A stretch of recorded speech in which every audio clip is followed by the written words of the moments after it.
ಪ್ರೀತಿಯ ವಿದ್ಯಾರ್ಥಿಗಳೇ, ತಮ್ಮೆಲ್ಲರಿಗೂ ತಿಳಿದಿರುವಂತೆ ಸಾಹಿತ್ಯದಲ್ಲಿ ಅನೇಕ ಪ್ರಕಾರಗಳಿವೆ. ಕತೆ, ಕವನ, ನಾಟಕ, ಪ್ರಬಂಧ ಸಾಹಿತ್ಯ, ಆತ್ಮಕಥೆ, ಜೀವನ ಚರಿತ್ರೆ, ವ್ಯಕ್ತಿ ಚಿತ್ರಣ, ಹೀಗೆ ಸಾಹಿತ್ಯದ ಅನೇಕ ಪ್ರಕಾರಗಳಿರೋದು ತಮ್ಮೆಲ್ಲರಿಗೂ ಗೊತ್ತಿರುವಂಥದ್ದು.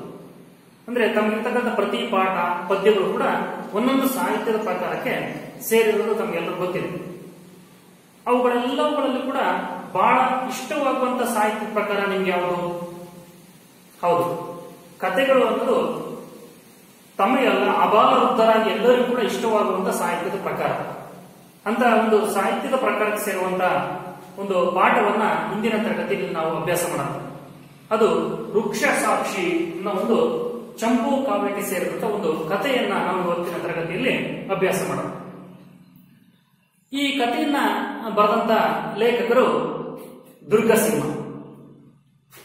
ದುರ್ಗಸಿಂಹನ ಪರಿಚಯವನ್ನ ಆರಂಭದಲ್ಲಿ ನೋಡ್ತಾ ಹೋಗೋಣ. ದುರ್ಗಸಿಂಹ ಜನಿಸಿದ ಸ್ಥಳ ಕಿಸುಕಾಡು ನಾಡಿನ ಸೈಯಡಿ ಅನ್ನೋ ಒಂದು ಸ್ಥಳದಲ್ಲಿ ಆತ ಜನಿಸಿದ. ಅದು ಈಗಿನ ಗದಗ ಜಿಲ್ಲೆಯ ರೋಣ ತಾಲೂಕಿನ ಸವಡಿ ಅಂತಲೂ ಕೂಡ ಆ ಒಂದು ಹೆಸರನ್ನು ಕರೆಯಿತು. ಕ್ರಿಸ್ತಶಕ 1031 ಆತನ ಕಾಲಾವಧಿ. 1ನೇ ಜಗದೇಕಮಲ್ಲನ ಆಸ್ಥಾನದಲ್ಲಿ ಆತ ಸಂಧಿ ವಿಗ್ರಹ ಆಗಿದ್ದ ಅನ್ನೋದು ಇತಿಹಾಸದಲ್ಲಿ ತಿಳಿದು ಬರುತ್ತೆ. ಈತ ಬರೆದಂತ ಒಂದೇ ಒಂದು ಅಪರೂಪದ ಕೃತಿ ಕರ್ನಾಟಕ ಪಂಚತಂತ್ರ ಅನ್ನೋದು ಬಹಳ ಪ್ರಮುಖವಾದಂತಹ, ಬಹಳ ಪ್ರಸಿದ್ಧವಾಗಿರತಕ್ಕಂಥ ಕೃತಿ. ಇದು ಕನ್ನಡ ಸಾಹಿತ್ಯವನ್ನ ಶ್ರೀಮಂತಗೊಳಿಸಿದ ಅಪರೂಪದ ಕೃತಿ ಕರ್ನಾಟಕ ಪಂಚತಂತ್ರ. ಇದು ಒಂದು ಚಂಪು ಕಾವ್ಯ. ಚಂಪು ಕಾವ್ಯ ಅಂದ್ರೆ ಏನಪ್ಪ ಅಂದ್ರೆ ಗದ್ಯ ಪದ್ಯ ಮಿಶ್ರಿತವಾಗಿರುವ ಕಾವ್ಯವನ್ನ ನಾವು ಚಂಪು ಕಾವ್ಯ ಅಂತ ಕರಿತೀವಿ. ಅಂದ್ರೆ ಹಳೆಗನ್ನಡದಲ್ಲಿರ್ತಕ್ಕಂಥ ಕಾವ್ಯ. ಈ ಒಂದು ಕಾವ್ಯದಲ್ಲಿ ಪ್ರಮುಖವಾಗಿರ್ತಕ್ಕಂಥ 48 ಉಪಕಥೆಗಳಿವೆ. ಇದರಲ್ಲಿ ಎಷ್ಟು ಕಥೆಗಳಿವೆ? 48 ಉಪಕಥೆಗಳಿವೆ. ಸುಮಾರು 457 ಪದ್ಯಗಳು, 230 ಶ್ಲೋಕಗಳನ್ನು ಒಳಗೊಂಡಿರ್ತಕ್ಕಂಥ ದೊಡ್ಡ ಕೃತಿ ಕರ್ನಾಟಕ ಪಂಚತಂತ್ರ.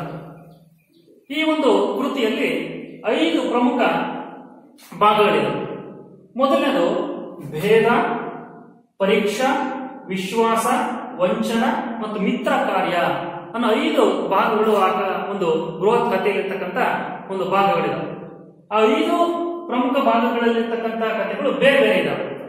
ಅದ್ರಲ್ಲಿ ನಾವಿವತ್ತು ಅಭ್ಯಾಸ ಮಾಡುವಂತಹ ಕಥೆ ಯಾವ್ದಪ್ಪ ಅಂದ್ರೆ ವೃಕ್ಷ ಸಾಕ್ಷಿ. ವೃಕ್ಷ ಅಂದ್ರೆ ಮರ, ಮರ ಸಾಕ್ಷಿ ಹೇಳುವಂತದ್ದು ಅನ್ನೋದು ಅದರ ಅರ್ಥ. ಹಾಗೆ ಆ ಕಥೆಯ ಶೀರ್ಷಿಕೆನೆ ತುಂಬಾ ಕುತೂಹಲವನ್ನು ಮೂಡಿಸುತ್ತೆ. ಕಥೆಗಳು ಅಂದ್ರೆ ನಮ್ಗೆಲ್ಲ ಕುತೂಹಲವನ್ನು ಮೂಡಿಸುತ್ತೆ. ಅಂದ್ರೆ ಕಥೆಗಳು ನಮ್ಮ ಹಿಂದಿನ ಕಾಲಮಾನದಲ್ಲಿ ನಮ್ಮ ಮನೆಯಲ್ಲಿ ಅಜ್ಜ ಅಜ್ಜಿಯವರು ಕೂಡ ಮನೆಯಲ್ಲಿ ಅನೇಕ ಕಥೆಗಳನ್ನು ಹೇಳ್ತಕ್ಕಂಥ ಒಂದು ಹವ್ಯಾಸ ಪರಂಪರೆ ಹಿಂದಿನ ಕಾಲದಲ್ಲಿ ಇತ್ತು. ಆದ್ರೆ ಈಗ ಸಮೂಹ ಮಾಧ್ಯಮಗಳು ಬಂದಾದ್ಮೇಲೆ ಕಥೆಗಳನ್ನ ಹೇಳುವಂತವರು, ಕೇಳುವಂತಹ ಒಂದು ಸಂಖ್ಯೆ ಕಡಿಮೆ ಆಗಿದೆ. ಆದ್ರೂ ಕೂಡ ನಮ್ಮ ಕನ್ನಡ ಸಾಹಿತ್ಯ ತುಂಬಾ ಶ್ರೀಮಂತವಾಗಿರುವಂತದ್ದು. ಇಂಥ ಸಾವಿರಾರು ಕಥೆಗಳ ಒಂದು ಭಂಡಾರವೇ ನಮ್ಮ ಸಾಹಿತ್ಯದ ವಲಯದಲ್ಲಿದೆ. ಅಂತ ಒಂದು ಸಾಹಿತ್ಯದ ಪ್ರಕಾರಕ್ಕೆ ಸೇರುವಂತಹ ವೃಕ್ಷ ಸಾಕ್ಷಿ ಇವತ್ತಿನ ತರಗತಿಯಲ್ಲಿ ನಾವೆಲ್ಲ ಅಭ್ಯಾಸ ಮಾಡ್ತಾ ಹೋಗೋಣ. ನೋಡು, ಕಥೆಗಳು ಅಂದ್ರೆ ಕೇವಲ ಮನೋರಂಜನೆ ಅಲ್ಲ, ಮನೋರಂಜನೆಯ ಜೊತೆಗೆ ಅದರಲ್ಲಿ ಅನೇಕ ಮಾನವೀಯ ಮೌಲ್ಯಗಳಿರೋದನ್ನು ನಾವು ಗಮನಿಸ್ತಾ ಹೋಗೋಣ. ಅದರಲ್ಲಿ ಮಾನವೀಯ ಮೌಲ್ಯಗಳು ಅಂದ್ರೆ ಯಾವುವು? ಸತ್ಯ, ನ್ಯಾಯ, ನೀತಿ, ಅಹಿಂಸೆ, ಶಾಂತಿ, ಪ್ರೇಮ, ನಿಸ್ವಾರ್ಥ ಸೇವಾ ಮನೋಭಾವ, ಈ ರೀತಿ ಅನೇಕ ಮಾನವೀಯ ಮೌಲ್ಯಗಳು ಈ ಒಂದು ಸಾಹಿತ್ಯದ ಪ್ರಕಾರದಲ್ಲಿ ಇರ್ತವೆ. ಒಂದು ಕತೆ ಏನಾದ್ರು ಹೇಳುತ್ತೆ ಅಂದ್ರೆ ಅದು ಬರೀ ಮನೋರಂಜನೆಗೆ ಅಷ್ಟೇ ಇರೋದಿಲ್ಲ, ಅದ್ರ ಜೊತೆ ಯಾವುದಾದ್ರೂ ಒಂದು ನೀತಿ, ಯಾವುದಾದ್ರೂ ಒಂದು ಆಶಯ ಅಲ್ಲಿ ಪ್ರತಿಪಾದಿತವಾಗಿರುತ್ತದೆ. ಅದನ್ನು ಕೂಡ ನಾವು ಈ ಪಾಠದಲ್ಲಿ ಗಮನಿಸ್ತಾ ಹೋಗ್ಬೋದು. ಪಾಠದ ಕೊನೆಯಲ್ಲಿ ನೀವೇ ಆ ಪಾಠದ ಕೊನೆಗೆ ಗೊತ್ತಾಗುತ್ತೆ ಈ ಪಾಠದಲ್ಲಿರ್ತಕ್ಕಂಥ ನೀತಿ ಅಥವಾ ಇದರ ಆಶಯ ಏನು ಅನ್ನೋದು ತಮ್ಮೆಲ್ಲರೂ ಗೊತ್ತಾಗುತ್ತೆ. ಹಾಗಾದ್ರೆ ಪಾಠಕ್ಕೆ ಹೋಗೋದಕ್ಕೆ ಮೊದಲು ಈ ಒಂದು ಕಥೆಯನ್ನ ಅಂದ್ರೆ ದುರ್ಗಸಿಂಹ ಬರೆದಿರ್ತಕ್ಕಂಥ ಕರ್ನಾಟಕ ಪಂಚತಂತ್ರವನ್ನ ಅವನು ಎಲ್ಲಿಂದ ಆಯ್ಕೆ ಮಾಡಿಕೊಂಡಿದ್ದಾನೆ ಅಂದ್ರೆ ವಸುಭಾಗ ಭಟ್ಟ ಬರೆದಿರ್ತಕ್ಕಂಥ ಸಂಸ್ಕೃತ ಪಂಚತಂತ್ರ ಎಂಬ ಕೃತಿಯನ್ನ ಅನುವಾದ ಮಾಡಿ ಕನ್ನಡಕ್ಕೆ ಬರೆದಿರ್ತಕ್ಕಂಥದ್ದು. ಅದಕ್ಕೆ ಕರ್ನಾಟಕ ಪಂಚತಂತ್ರ ಅಂತ ಹೆಸರನ್ನ ಇಟ್ಟಿದ್ದಾನೆ.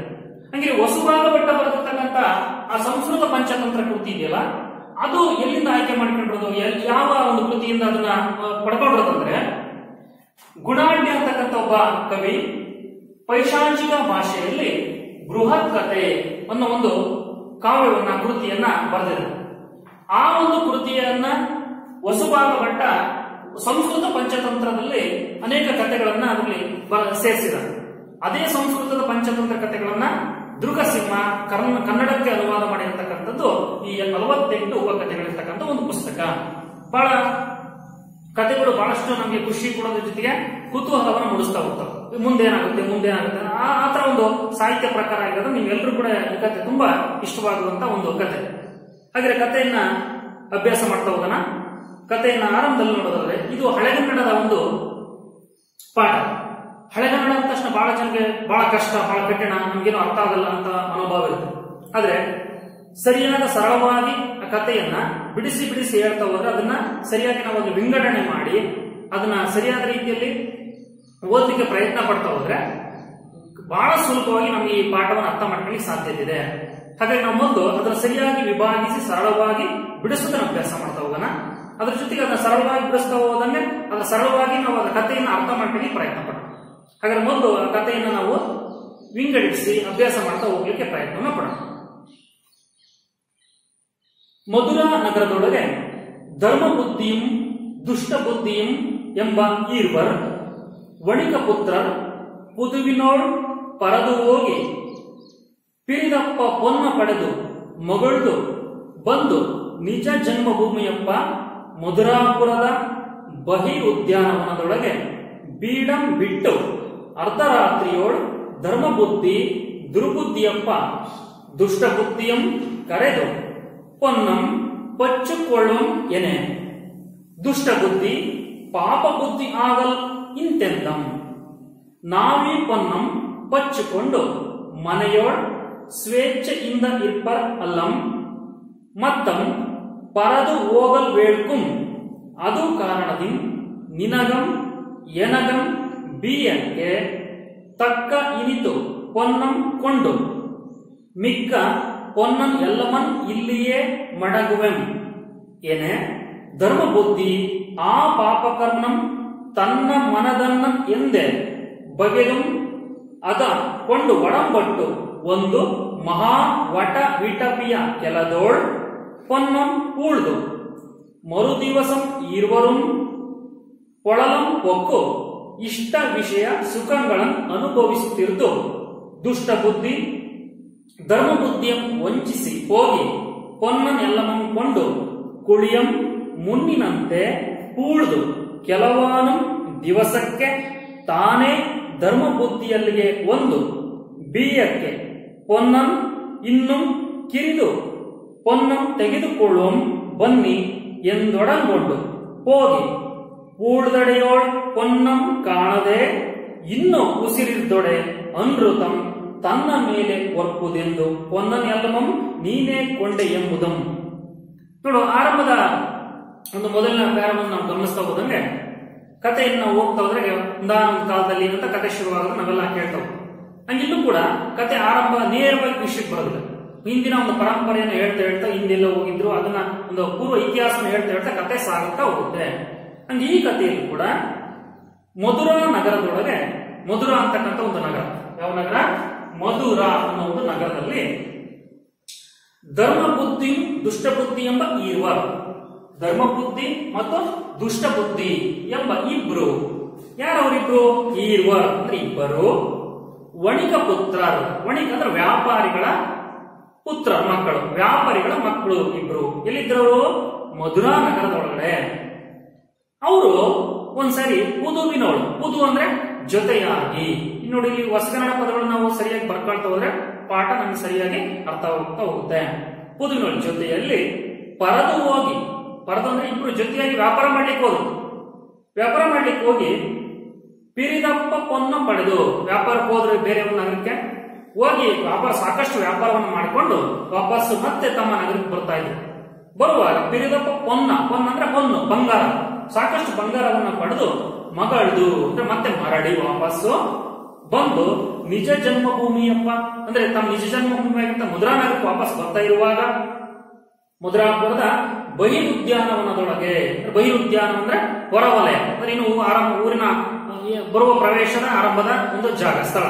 ಆ ಬಹಿರ್ ಉದ್ಯಾನವನದೊಳಗೆ ಬೀಡಂ ಬಿಟ್ಟು, ಬೀಡು ಬಿಡು ಅಂದ್ರೆ ಅಲ್ಲಿ ತಂಗುವುದು, ಆ ಸ್ಥಳದಲ್ಲಿ ಇರುವುದು, ತಂಗುವುದು. ಬೀಡಂ ಬಿಟ್ಟು ಅರ್ಧರಾತ್ರಿಯೋಳು. ಎಷ್ಟೊತ್ತು? ಅರ್ಧರಾತ್ರಿಯೋಳು. ನೋಡು, ಓಳ್ ಅನ್ನೋದು ಇಲ್ಲಿ ಸಪ್ತಮಿ ವಿಭಕ್ತಿ ಪ್ರತ್ಯಯ, ಹಳಗನ್ನಡ ಸಪ್ತಮಿ ವಿಭಕ್ತಿ ಪ್ರತ್ಯಯ. ಪ್ರತಿ ಪಾಠದಲ್ಲಿ ನಾವು ವ್ಯಾಕರಣ ಅಂಶಗಳನ್ನು ನೋಡ್ತಾ ಹೋಗ್ಬೇಕು. ಅಲ್ಲಿ ಬರ್ತಕ್ಕಂಥ ಅಲಂಕಾರ, ಛಂದಸ್ಸು ಇವೆಲ್ಲವನ್ನು ಕೂಡ ನಾವು ಒಂದೊಂದೇ ಗಮನಿಸ್ತಾ ಹೋದ್ರೆ ಸಂಪೂರ್ಣ ಪಾಠದಲ್ಲಿ ಬರ್ತಕ್ಕಂಥ ಏನೇನೋ ವ್ಯಾಕರಣ ಅಂಶಗಳು ಕೂಡ ನಮ್ಗೆ ಅರ್ಥ ಆಗುತ್ತೆ. ಇಲ್ಲಿ ನೋಡಿ, ಅರ್ಧರಾತ್ರಿಯೋಳು ಅಂದ್ರೆ ಅರ್ಧರಾತ್ರಿಯಲ್ಲಿ ಆಗಿತ್ತು ಬರುವ ಸಮಯದಲ್ಲಿ ಧರ್ಮಬುದ್ಧಿ ದುರ್ಬುದ್ಧಿಯಪ್ಪ ದುಷ್ಟ ಬುದ್ಧಿಯಂ ಕರೆದು. ಧರ್ಮಬುದ್ಧಿ ದುರ್ಬುದ್ಧಿಯನ್ನು ಹೊಂದಿರುವ ಯಾರೋ ದುಷ್ಟ ಬುದ್ಧಿ. ನೋಡಿ, ಆ ಹೆಸರಿನಲ್ಲೇ ಅವ್ರ ವ್ಯಕ್ತಿತ್ವ ಕಾಣ್ತೀವಿ. ಈ ಪಾಠಕ್ಕೆ ಸಂಬಂಧಪಟ್ಟ ಅಂತ ಹೇಳಿದ್ರೆ ಧರ್ಮ ಬುದ್ಧಿ ಅಂದ್ರೆ ಅವನೊಬ್ಬ ಸುಸಂಸ್ಕೃತ ವ್ಯಕ್ತಿ ಅನ್ನೋದು ನಮ್ಗೆ ಗೊತ್ತಾಗುತ್ತೆ. ದುಷ್ಟ ಬುದ್ಧಿ ಅಂದ್ರೆ ಕೆಟ್ಟ ವ್ಯಕ್ತಿ ಅನ್ನೋದು ಆ ಹೆಸರಿನಲ್ಲೇ ಗೊತ್ತಾಗುತ್ತೆ. ಹಂಗಂತ ಎಲ್ಲಾ ಸಂದರ್ಭದಲ್ಲೂ ಹೆಸರನ್ನ ನೋಡಿ ಅವನ ವ್ಯಕ್ತಿತ್ವ ನಾಡಿದ್ರೆ ತಪ್ಪು ಅಲ್ವಾ? ಅದ್ರಲ್ಲಿ ಅವರ ವ್ಯಕ್ತಿತ್ವ ತಕ್ಕಂತೆ, ಹೆಸರಿಗೆ ತಕ್ಕಂತೆ ವ್ಯಕ್ತಿತ್ವ ಇರೋದು ನಮಗೆ ಗೊತ್ತಾಗುತ್ತೆ. ಪಾಠದ ಕೊನೆಯಲ್ಲಿ ಅದು ಸಂಪೂರ್ಣ ಮಾಹಿತಿ ಗೊತ್ತಾಗುತ್ತೆ. ಈಗ ದುರ್ಬುದ್ಧಿ ಹೊಂದಿರ್ತಕ್ಕಂಥ ದುಷ್ಟ ಬುದ್ಧಿಯ ಕರೆದು ಪೊನ್ನಂ ಪಚ್ಚಿಕೊಳ್ಳುವ ಮನೆ. ಪೊನ್ನು ಅಂದ್ರೆ ಪೊನ್ನು, ಬಂಗಾರ. ಬಂಗಾರವನ್ನ ಪಚ್ಚಿಕೊಳ್ಳುವ ಮನೆ, ಹಂಚಿಕೊಳ್ಳೋಣ ಅಂತ ಹೇಳ್ತಾನೆ. ಯಾರು ಹೇಳೋದು? ಧರ್ಮ ಬುದ್ಧಿ ಹೇಳ್ತಾನೆ. ಈಗ ನಾವೇನು ವ್ಯಾಪಾರಕ್ಕೆ ಹೋಗಿ ಬಂದಿವಿ ಇದನ್ನೆಲ್ಲ ಕೂಡ ಹಂಚಿಕೊಳ್ಳೋಣ ಅಂತ ಹೇಳಿದಾಗ ದುಷ್ಟ ಬುದ್ಧಿ ಪಾಪ ಬುದ್ಧಿ ಆಗಲ್ ಇಂತೆಂದಂ. ದುಷ್ಟ ಬುದ್ಧಿ ಆಗಿದ್ದ, ಪಾಪ ಬುದ್ಧಿ, ಕೆಟ್ಟವನಾಗಿದ್ದ. ಆ ಕೆಟ್ಟವನಾಗಿದ್ರಿಂದ ಅವನ ಮನಸ್ಸಿನಲ್ಲಿ ಬೇರೆ ಆಲೋಚನೆ ಇತ್ತು. ಅದಕ್ಕೆ ಅವನೇನ್ ಹೇಳ್ತಾನೆ? ಅವನು ಇಂತೆಂದಂ ಈ ರೀತಿ ಹೇಳ್ದ. ಪಾಪ ಬುದ್ಧಿ, ದುಷ್ಟ ಬುದ್ಧಿ ಹೇಳ್ತಾನೆ. ನಾವೀ ಪೊನ್ನಂ ಪಚ್ಚಿಕೊಂಡು, ನಾವಿಬ್ರು ಈ ಪೊನ್ನನ್ನ, ಈ ಹೊನ್ನನ್ನ ಅಥವಾ ಈ ಬಂಗಾರವನ್ನ ಹಂಚಿಕೊಂಡು, ತಕ್ಕ ಇನಿತು ಪೊನ್ನಂ ಕೊಂಡು, ಹಂಚಿಕೊಂಡ್ರೆ ಮಾಡೋದ ಸ್ವಲ್ಪ ಎಷ್ಟು ಬೇಕು ಇನಿತು, ಎಷ್ಟು ಬೇಕು ಅಷ್ಟನ್ನ ತಗೊಂಡು ಪೊನ್ನಂ ಕೊಂಡು ಮಿಕ್ಕ ಪೊನ್ನಂ, ಈಗ ಸದ್ಯಕ್ಕೆ ಎಷ್ಟು ಬೇಕು ಅಷ್ಟು ತಗೋಣ. ಇನ್ನು ಉಳಿದಿರ್ತಕ್ಕಂಥ ಹೊನ್ನನ್ನ ಅಥವಾ ಬಂಗಾರವನ್ನ ಏನ್ ಮಾಡೋದು? ಮಿಕ್ಕ ಪೊನ್ ಎಲ್ಲಮ್ಮ ಇಲ್ಲಿಯೇ ಇದೇ ಜಾಗದಲ್ಲಿ ಏನ್ ಮಾಡೋದು? ಮಡಗುವೆಂ ಅಂದ್ರೆ ಇಲ್ಲಿ ಮುಚ್ಚಿಡೋಣ ಅದನ್ನ ಅಂತ ಹೇಳಿದಾಗ ಏನೇ ಧರ್ಮಬುದ್ಧಿ ಆ ಪಾಪಕರ್ಮನು. ಆಗ ಧರ್ಮಬುದ್ಧಿ ಪಾಪ ತನ್ನ ಆ ವ್ಯಕ್ತಿತ್ವ ಒಳ್ಳೇದು. ಅವನು ಸಹಜವಾಗಿ ತನ್ನ ಸ್ನೇಹಿತನನ್ನು ನಂಬ್ತಾನೆ. ಏನ್ ಹೇಳ್ತಾನೆ? ಧರ್ಮಬುದ್ಧಿ ಆ ಪಾಪಕರ್ಮನು ತನ್ನ ಮನದನ್ನ ಅಂದ್ರೆ ಪ್ರಾಣ ಸ್ನೇಹಿತ, ಪ್ರೀತಿಯ ಸ್ನೇಹಿತ.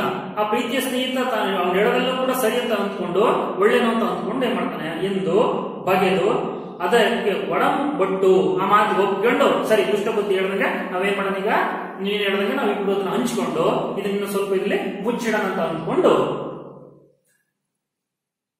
ಇಬ್ರು ಕೂಡ ಮಹಾ ವಟ ವಿಟಪಿಯ ಕೆಲದೋಳು. ಅವ್ರಿರ್ತಕ್ಕಂಥ ಜಾಗ ಬಹಿರುದ್ಯಾನವನದಲ್ಲಿ ಅಲ್ಲಿ ಏನಿದೆ ಒಂದು ದೊಡ್ಡ ಮಹಾ ವಟ ವಿಟಪ್ ಅಂದ್ರೆ ದೊಡ್ಡ ಅಶ್ವತ್ಥ ಮರ ಅಂತ ಕರೀತಾರೆ. ಅಶ್ವತ್ಥ ಮರ, ಆಲದ ಮರ ಅಂತ ಕೂಡ ಕೆಲವು ಸಂದರ್ಭದಲ್ಲಿ ಹೇಳಿದ್ರೆ, ಇಲ್ಲಿ ನಮ್ಮ ಕನ್ನಡ ಸಾಹಿತ್ಯ ಪರಿಷತ್ತಿನ ನಿಘಂಟಿನಲ್ಲಿ ವಟ ವಿಟಪ್ ಅಂದ್ರೆ ಅಶ್ವತ್ಥ ಮರದ ಅಡಿಯಲ್ಲಿ ಅದನ್ನ ಏನ್ ಮಾಡಿರೋದನ್ನ ಕೆಲದೋಳ್ ಪೊನ್ನಂ ಪೂಳ್ದು. ಅಲ್ಲಿ ಒಂದು ಸ್ವಲ್ಪ ನೀವು ಎಷ್ಟು ಬೇಕಷ್ಟು ತಗೊಂಡದನ್ನ ಪೂಳ್ದು ಅಂದ್ರೆ ಅದನ್ನ ಹೂಳಿದ್ರು, ಮುಚ್ಚಿಟ್ಟದನ್ನ.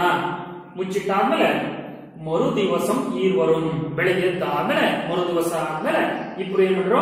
ಕೊಳಲಂ ಪೊಕ್ಕು. ಕೊಳಲು ಅಂದ್ರೆ ಪಟ್ಟಣ, ನಗರ, ತಮ್ಮ ನಗರ ಪಟ್ಟಣಕ್ಕೆ ಪೊಕ್ಕು ಹೋದ್ರು. ಹೋಗಿ ಇಷ್ಟ ವಿಷಯ ಸುಖಗಳನ್ನು ಅನುಭವಿಸುತ್ತಿದ್ದ. ಏನು ತಮಗೆ ಎಷ್ಟು ಒಂದನ್ನ ಬಂಗಾರ ತಾಂಡದ ಜೀವನವನ್ನು ಸುಖವಾಗಿ ಅನುಭವಿಸ್ತಾ ಇದ್ದರು. ಆಗ ದುಷ್ಟ ಬುದ್ಧಿ ಧರ್ಮ ಬುದ್ಧಿಯನ್ನು ವಂಚಿಸಿ ಹೋಗಿ, ಆಗ ದುಷ್ಟ ಬುದ್ಧಿ ಮೊದಲೇ ಯೋಚನೆ ಮಾಡಿದ್ದ ಏನ್ ಮಾಡೋದು ಅಂತ.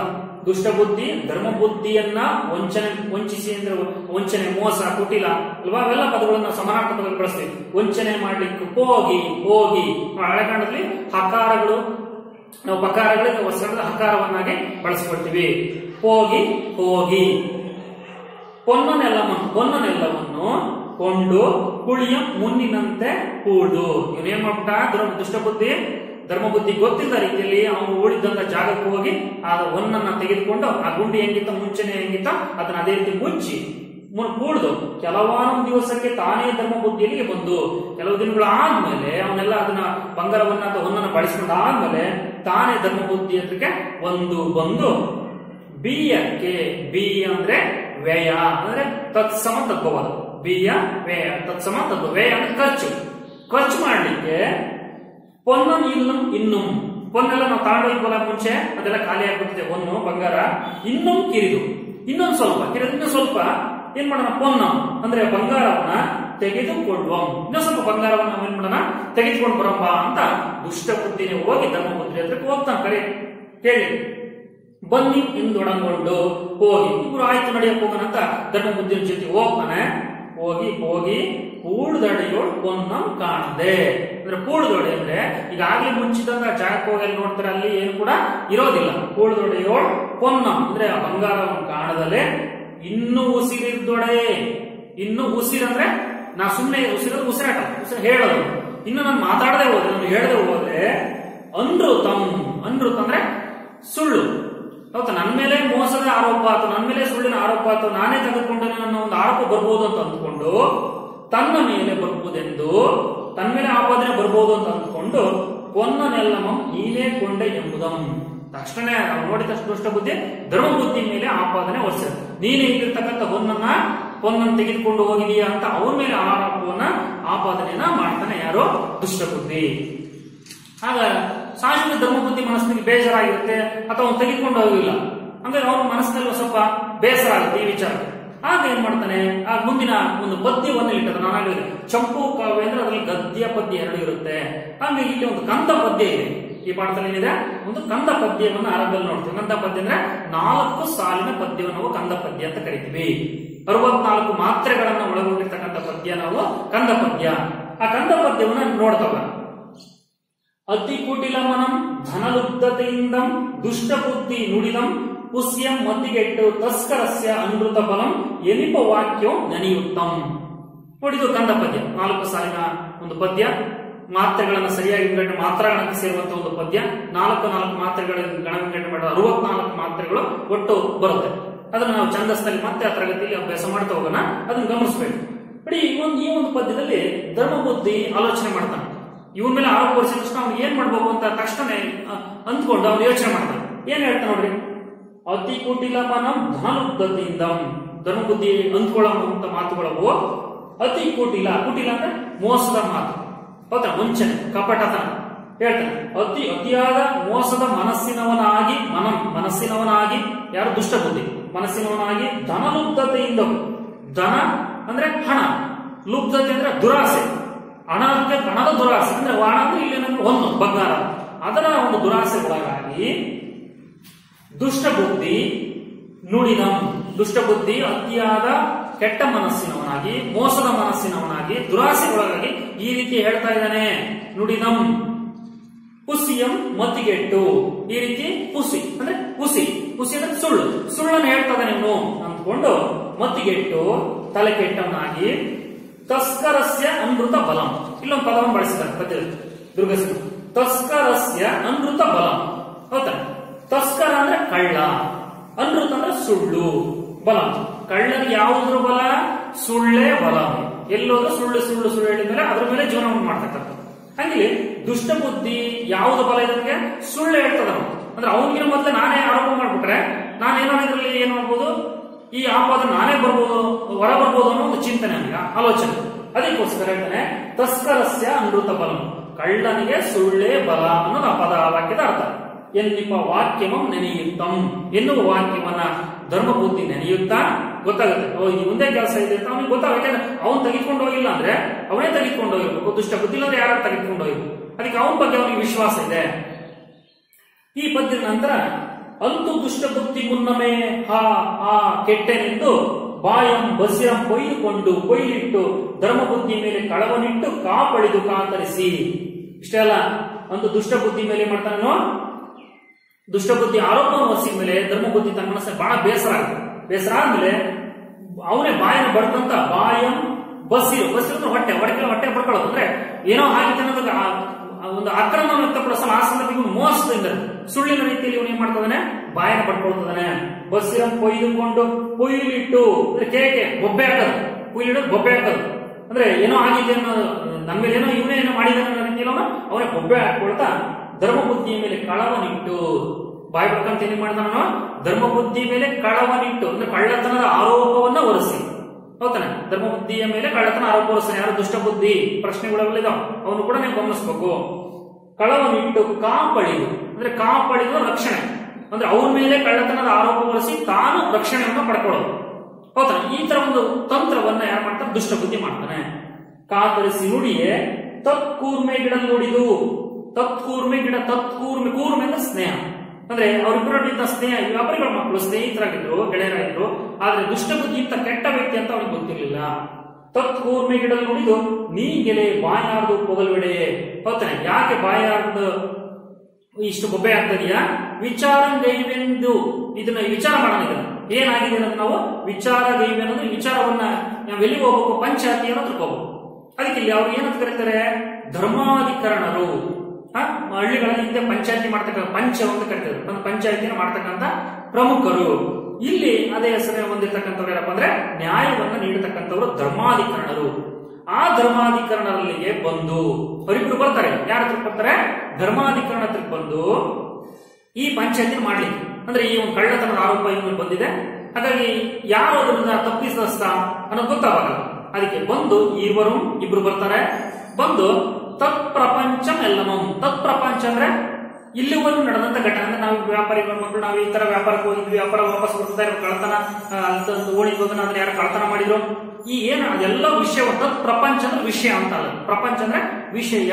ಆ ವಿಷಯ ಎಲ್ಲವನ್ನು ಸವಿಸ್ತರ ನುಡಿದು, ಎಲ್ಲ ವಿಷಯವನ್ನು ಸವಿಸ್ತಾರವಾಗಿ ಸಂಪೂರ್ಣವಾಗಿ ಹೇಳಿ ಕಡೆಯೋಳು ಕೊನೆಗೆ ದುಷ್ಟ ಬುದ್ಧಿ ಇಂತೆಂದಂ. ದುಷ್ಟ ಬುದ್ಧಿ ಈ ರೀತಿ ಮಾತುಗಳನ್ನು ಹೇಳ್ತಾನೆ. ಯಾರಿಗೆ? ಧರ್ಮಾಧಿಕರಣರಿಗೆ ಈ ಮಾತುಗಳನ್ನು ಹೇಳ್ತಾನೆ. ಏನ್ ಹೇಳ್ತಾನೆ? ಪೊನ್ನಂ ಎಲ್ಲಮನ್ ಈತಾನೆ. ಪೊನ್ನು ಅಂದ್ರೆ ಏನೋ ಬಂಗಾರ ಅಂತ ಹೇಳಿದೆ, ಪೊನ್ನು ಅಥವಾ ಆಭರಣ. ಪೊನ್ನನೆಲ್ಲಮನ್ ಈತನೇ ಕಳೆದುಕೊಂಡುದಕ್ಕೆ ಸಾಕ್ಷಿ ಉಂಟೇನೆ. ಗೊತ್ತೇನೆ? ಈ ಒಂದನ್ನ ಕಳೆದುಕೊಂಡುದಕ್ಕೆ ಸಾಕ್ಷಿ ಏನು? ಗೊತ್ತೇನೆ? ಅದು ಸಾಕ್ಷಿ ಬೇಕಲ್ಲ. ಯಾವುದೇ ಒಂದು ವಿಚಾರ ನಾವು ಪಂಚಾಯತಿ ಮಾಡ್ಬೇಕಂದ್ರೆ ಏನ್ ಬೇಕಾದ್ರೆ ಸಾಕ್ಷಿ, ಬಲವಾದ ಸಾಕ್ಷಿ ಬೇಕು ಅಲ್ವಾ? ಹಂಗೆ ಸಾಕ್ಷಿ ಏನು ಅಂತ ಕೇಳಿದಾಗ ಸಾಕ್ಷಿ ಉಂಟೇನೆ ಸಭಾಸದರ್ ಸಾಕ್ಷಿಯಂ ಪೇಡನೆ. ಸಭಾಸದರು ಅಂದ್ರೆ ಯಾರು? ಧರ್ಮಾಧಿಕರಣರು, ಪಂಚಾಯತಿ ನಡೆಸ್ತಕ್ಕಂಥವ್ರು ಹೇಳ್ತಾರೆ ಸಾಕ್ಷಿ ಏನಾಗಿದೆ? ಪೇಡ ಅಂದ್ರೆ ಹೇಳು ಅಂದಾಗ ಪೊನ್ನಂ ಮಡಗುವಂ. ಆಗ ದುಷ್ಟ ಬುದ್ಧಿ ಹೇಳ್ತಾನೆ ಪೊನ್ನಂ ಮಡಗುವನ್. ಪೊನ್ನು ಅಂದ್ರೆ ಹೊನ್ನನ್ನ ಅಥವಾ ಬಂಗಾರವನ್ನ ಮಡಗುವಾಗ ಅಂದ್ರೆ ಇಲ್ಲಿ ಬಚ್ಚಿಡುವಾಗ ಅಥವಾ ಅಲ್ಲಿ ನಾವು ಹೂಡಿದ್ವಲ್ಲ ಆ ಜಾಗದ ಸಂದರ್ಭದಲ್ಲಿ ಈತನು ಆನು ಅಲ್ಲದೆ, ಇವನು ಅಂದ್ರೆ ಧರ್ಮ ಬುದ್ಧಿ ಮತ್ತು ನಾನು ದುಷ್ಟ ಬುದ್ಧಿ ನಾವಿಬ್ಬರು ಅಲ್ಲದೆ ಮನುಷ್ಯ ಬೆರರಿಲ್ಲ. ಯಾವುದೇ ಬೇರೆ ಮನುಷ್ಯರು ಅಲ್ಲಿ ಇರಲಿಲ್ಲ. ಇದನ್ನ ಬಹಳ ಪ್ರಮುಖ ಅಂಶವನ್ನು ಒತ್ತಿ ಹೇಳ್ತಾನೆ ಅಲ್ವಾ? ಬೇರೆ ಯಾರು ಬೇರೆಯವರು ಅಂದ್ರೆ ಬೇರೆಯವರು ಇರಲಿಲ್ಲ. ತತ್ ಸನ್ನಿಧಾನ ಸ್ಥಿತಮಪ್ಪ. ಅಲ್ಲಿರುವ ಸಂದರ್ಭದಲ್ಲಿ ಅಂದ್ರೆ ಒಂದು ಬಂಗಾರವನ್ನ ಹೂತಿಡುವ ಸಂದರ್ಭದಲ್ಲಿ ಆ ಜಾಗದಲ್ಲಿ ವಟವೃಕ್ಷಮೇ ಸಾಕ್ಷಿ ಎಂಬುದಂ. ಯಾರ ಸಾಕ್ಷಿ? ವಟವೃಕ್ಷವೇ ಸಾಕ್ಷಿ. ವಟವೃಕ್ಷ ಅಂದ್ರೆ ಅಶ್ವತ್ಥ ಮರ ಅಥವಾ ಆಲಂಬರ ಅಂತಾನೂ ಕೂಡ ನಾವು ಭಾವಿಸಿಕೊಳ್ಬಹುದು. ಆ ವಟವೃಕ್ಷವೇ ಸಾಕ್ಷಿ ಎಂಬುದಂ ಧರ್ಮಾಧಿಕರಣ ವಿಸ್ಮಯಪಟ್ಟು. ದುಷ್ಟಬುದ್ಧಿಯಾಗಿ ಯಾರ ಸಾಕ್ಷಿ ಅಂತ ಹೇಳ್ತಾನೆ? ವಟವೃಕ್ಷವೇ ಸಾಕ್ಷಿ. ದೊಡ್ಡ ವೃಕ್ಷ ಇದೆಯಲ್ಲ ಅದೇ ನಮಗೆ ಸಾಕ್ಷಿ, ಅದೇ ನನಗೆ ಸಾಕ್ಷಿ ಅಂತ ಹೇಳ್ತಾನೆ. ಅದಕ್ಕೆ ಧರ್ಮಾಧಿಕರಣ ಬಹಳ ಏನಾಗುತ್ತೆ ಅವ್ರಿಗೆ? ವಿಸ್ಮಯ ಅನ್ಸುತ್ತವ್ರಿಗೆ. ಏನ್ ವಿಸ್ಮಯ? ಧರ್ಮಾಧಿಕರಣ ವಿಸ್ಮಯ ಪಟ್ಟು ಆಶ್ಚರ್ಯ ಆಗುತ್ತೆ ಅವ್ರಿಗೆ. ವೃಕ್ಷ ಸಾಕ್ಷಿ ಹೇಳಿ ಸಾಧ್ಯ, ಮನುಷ್ಯರು ಹೇಳದೆ ಸಾಕ್ಷಿ ಹೇಳ್ಬೇಕಾರೆ ಅಲ್ವಾ? ಯಾವ ರೀತಿ ವೃಕ್ಷ ಸಾಕ್ಷಿ ಹೇಳುತ್ತೆ ಅನ್ನೋದು ಎಂದು ಗೊತ್ತಿಲ್ವಲ್ಲ, ಏನು ಕೇಳಿಲ್ವಲ್ಲ ಅಂತ ಅವ್ರಿಗೆ ಆಶ್ಚರ್ಯ ಆಗುತ್ತೆ. ಅದ್ರ ಜೊತೆಗೆ ವಿಸ್ಮಯ ಪಟ್ಟು ಈತನ ಮಾತು ಆಶ್ರುತ ಪೂರ್ವಂ. ಈತನ ಮಾತು ಆಶ್ರುತ ಪೂರ್ವಂ ಅಂದ್ರೆ ಈ ಮೊದಲು ಎಂದು ಕೇಳಿಲ್ವಲ್ಲ, ಈ ತರ ವೃಕ್ಷ ಸಾಕ್ಷಿ ಹೇಳುತ್ತೆ ನಾವೆಂದು ಕೇಳಿಲ್ವಲ್ಲ.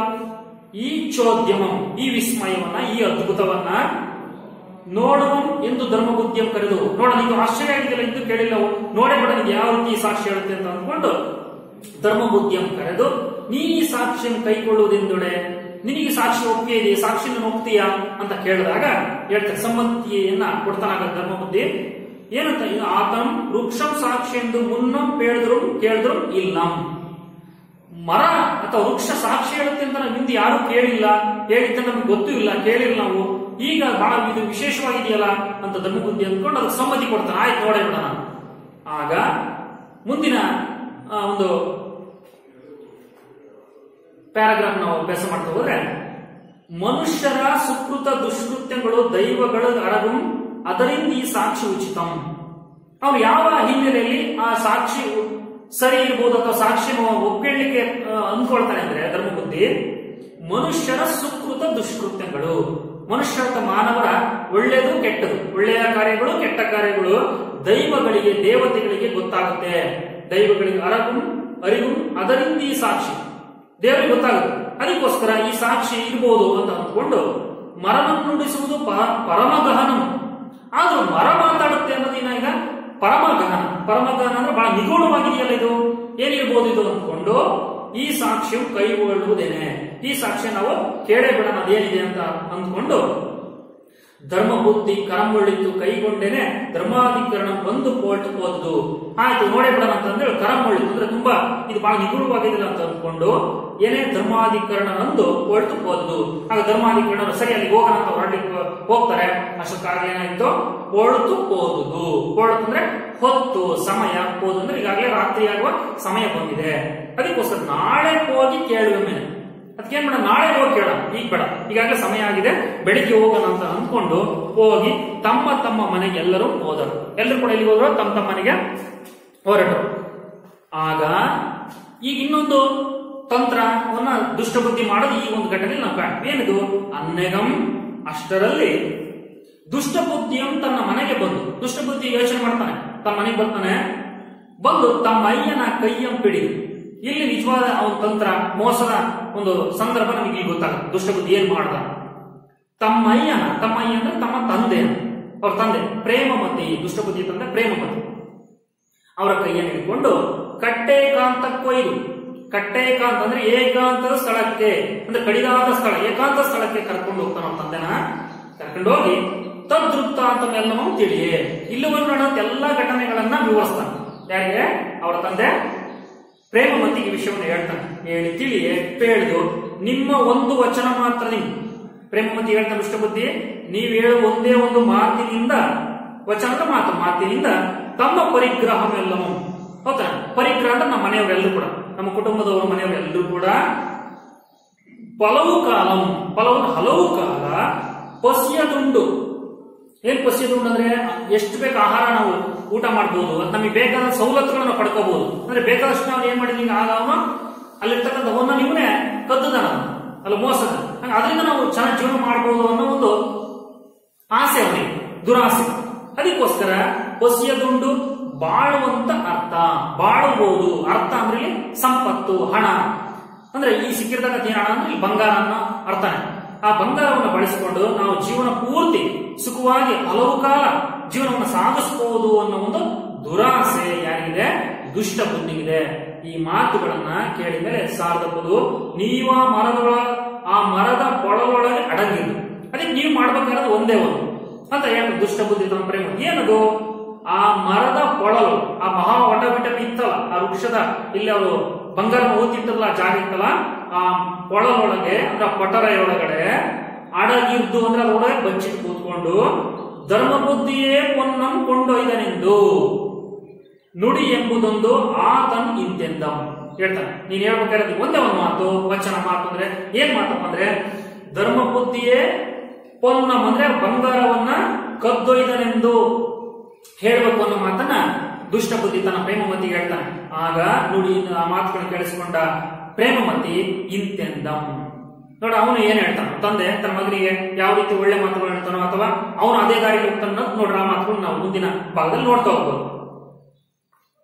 ಪರಧನಹರಣಮಂ ವಿಶ್ವಾಸಘಾತಕಮಂ ಸ್ವಾಮಿ ದ್ರೋಹಂ ಇವೆಲ್ಲವೂ ಏಗೈದು ಕಿಡಿಸು ಇಂತು ಅಪ್ಪುದೆಲ್ಲವಂ ನೀನ್ ಅರಿದು ಇನ್ನು ಸಾಕ್ಷಿ ಮಾಡಿ ಮುಡಿಸಿ.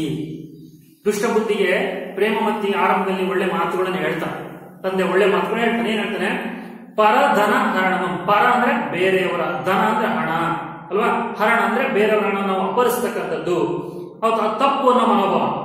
ಪರಧನ ಹರಣಮಂ ಬೇರೆಯವರ ಹಣವನ್ನು ಅಪಹರಿಸತಕ್ಕಂಥದ್ದು, ಅದು ವಿಶ್ವಾಸಘಾತಕ ಮಾಡುವಂಥದ್ದು, ಸ್ವಾಮಿ ದ್ರೋಹ ಮಾಡುವಂಥದ್ದು, ಅದನ್ನ ಜೊತೆಲಿರ್ತಕ್ಕಂಥವ್ರ ನಂಬಿಕೆಯನ್ನ ಇಟ್ಕೊಂಡಿರ್ತಕ್ಕಂಥವ್ರು ಮೋಸ ಮಾಡುವಂಥದ್ದು, ಇವೆಲ್ಲವನ್ನು ಮಾಡಿ ಕಿಡಿಸಿಗೂ ಇಂತಪ್ಪುದೆಲ್ಲವೂ, ಹೌದಾ, ಹೆಸರನ್ನ ಕೆಡಿ ನಾವೇ ನಾಶವಾಗ್ತೀವಿ ಅಂದ್ರೆ ನಮ್ಮದವ್ರಿಗೆ ನಾವು ಮೋಸವನ್ನ ಮಾಡಬಾರದು ಅನ್ನೋ ಮನೋಭಾವವನ್ನು ಹೇಳ್ತಾನ.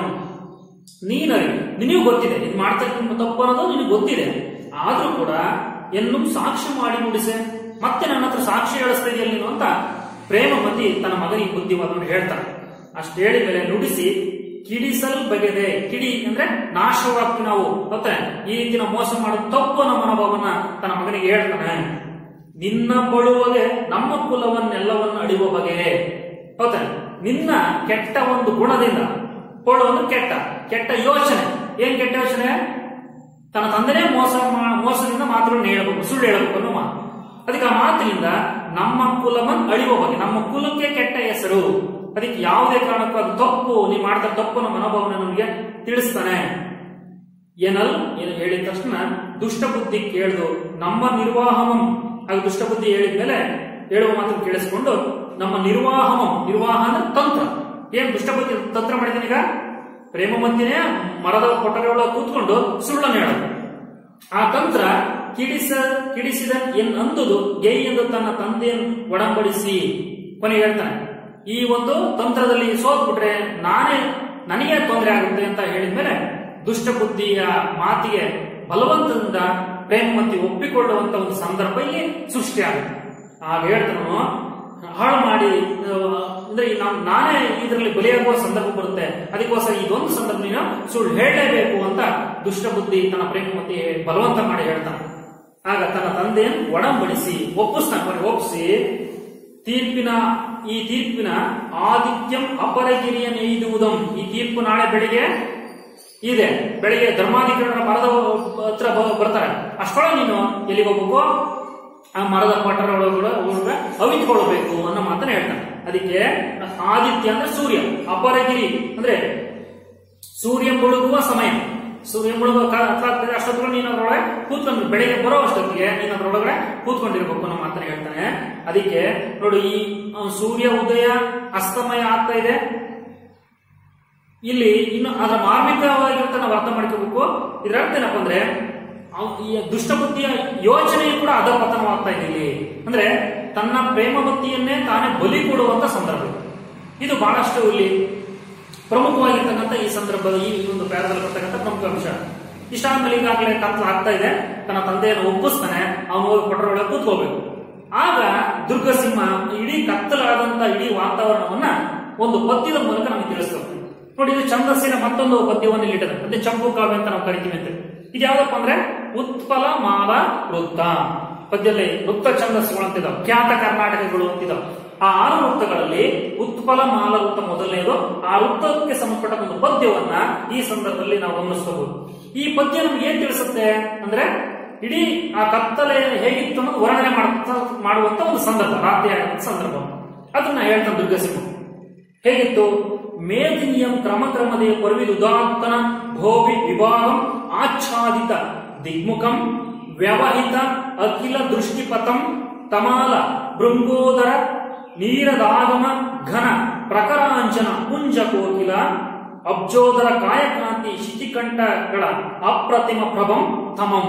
ಅಂದ್ರೆ ಕತ್ತಲು ಹೇಗೆ ಆವರಿಸ್ತು ಅನ್ನೋದನ್ನ ದುರ್ಗಸಿಂಹ ಈ ಪದ್ಯದಲ್ಲಿ ಹೇಳ್ತಾ ಹೋಗ್ತಾರೆ. ಮೇದಿನಿಯಂ, ಮೇದಿನ ಭೂಮಿ, ಈ ಭೂಮಿ ಮೇಲೆ ರಾತ್ರಿ ಆಗ್ತಾ ಇದೆ, ಕತ್ತಲು ಆವರಿಸ್ತಾ ಇದೆ, ಸೂರ್ಯ ಮುಳುಗ್ತಾ ಇದ್ದಾನೆ. ಆಗ ಕ್ರಮಕ್ರಮದ ಮೆಲ್ಲನೆ ಪರ್ವಿದ ಹಬ್ಬಿದ ಕತ್ತಲು ಆವರಿಸ್ತಾ ಇದೆ. ಪರ್ವಿದ ಉದಾತ್ತ ಭೋವಿ ವಿಭಾಗಂ ಆಚ್ಛಾದಿತ ಅಂದ್ರೆ ಇಡೀ ಭೂಮಿ ಮೇಲೆ ಏನ ಆವರಿಸ್ತಾ ಇದೆ? ಕತ್ತಲು ಆವರಿಸ್ತಾ ಇದೆ. ರಾತ್ರಿ ಆಗ ಸೂರ್ಯ ಮುಳುಗು ಕತ್ತಲು ಆವರಿಸ್ತಾ ಇದೆ.